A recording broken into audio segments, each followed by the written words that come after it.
যাদের শরীরে দুইটি দাগ আছে ওই শরীর কখনো জাহান্নামে যাবে না, সে অবশ্যই জান্নাতে যাবে।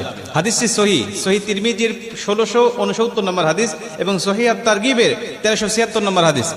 হযরত আবু উমামা রাদিয়াল্লাহু তাআলা আনহু হাদিসটা বর্ণনা করেছেন। রাসূল সাল্লাল্লাহু আলাইহি ওয়াসাল্লাম বলেন, যাদের শরীরে দুইটা দাগ আছে এবং যাদের শরীর থেকে 2 ফোঁটা তরল পদার্থ নির্গত হয় ওই শরীর কখনো জাহান্নামে যাবে না, সে অবশ্যই জান্নাতে যাবে এবং আল্লাহ পাকের কাছে এই শরীরটা সবচেয়ে প্রিয় শরীর। রাসূল সাল্লাল্লাহু আলাইহি ওয়াসাল্লাম বলেন, 1 নম্বর দাগ হলো যে ব্যক্তি জিহাদের ময়দানে আল্লাহকে খুশি করার জন্য, আল্লাহর দ্বীন কায়েম করার জন্য অথবা আল্লাহর সন্তুষ্টির জন্য যে ব্যক্তি বাতিলের মোকাবেলা করতে গিয়ে শত্রু পক্ষের আঘাতে তার শরীরে ছোট্ট একটা দাগও যদি বসে যায়, এই দাগটা কিয়ামতের ময়দানে সুপারিশ করে বা এই দাগটা থাকার কারণে কিয়ামতের ময়দানে আল্লাহ পাক তাকে জান্নাতে দিয়ে দিবে। নবীজি সাল্লাল্লাহু আলাইহি ওয়াসাল্লাম বলেন, 2 নম্বরে ফরজ ইবাদত সমূহের কোন একটি দাগ যদি তার শরীরে দেখা যায়, যেমন নামাজ পড়তে পড়তে সেজদা দিতে দিতে কপালে